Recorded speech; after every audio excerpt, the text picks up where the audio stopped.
এখন দেশের পক্ষে কথা বলতে এসেই আমরা অপরাধী হয়ে গেছি। এই যে আপনাদের সাথে কথা বলে বাসায় যেয়ে রান্না বসাতে হবে, মানে আমরা ঢাকা শহরে থাকি, আমরা সবাই জানি সিস্টেম কি। মাননীয় প্রধানমন্ত্রী তারেক রহমান শনিবারে কাজ করে বলে অনেক অ্যাপ্রিসিয়েশন হয়, সবাই অনেক প্রশংসা করে। আমরা তো সপ্তাহে 7 দিন কাজ করতেছি, সকালে কাজ করতেছি, রাতে কাজ করতেছি।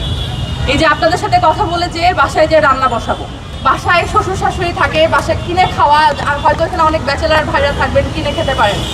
আমরা যারা ঘরের গৃহিণী আমরা কিন্তু কিনে খাবার খাওয়াইতে পারি না, বাসায় মুরব্বীরা থাকে। গত 7-8 দিনে 1 ফুটা মানে চুলাটা ধরে নাই। তিব্বত লাক্সারি সো বাংলাদেশের রূপ।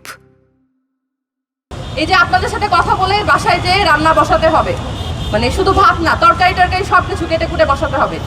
দিনে অফিস করতেছি, রাতে রাঁধতেছি, বুয়ারা রাতে আসবে না, মানে আমরা ঢাকা শহরে থাকি, আমরা সবাই জানি সিস্টেম কি। তারেক রহমান শনিবার কাজ করে বলে কত অ্যাপ্রিসিয়েশন। আমরা 7 দিন দিনে রাতে সবসময় কাজ করা লাগতেছে। তারেক রহমান অনেক বড় নেতা। আমরা জাস্ট যখন একটু এই গ্যাসের কথাটাই আমি যদি আমার ফেসবুক ওয়ালে লিখি, নিচে এমন কোনো মানুষ নাই যার সাথে সহায় দিবে না। এই ধরনের ভাষা আগে কোনোদিন ইউজ করি নাই।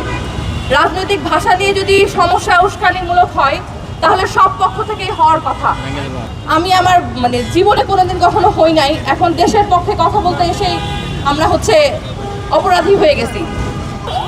তো এই জায়গাগুলো অবশ্যই নোটিস করতে হবে। দেশে অনেক সমস্যা থাকবে, বাট বাসার প্রবলেম ঠিক না করলে বাকি সমস্যাগুলো অ্যাড্রেস করে শান্তি পাবো না, শান্তি হচ্ছে না।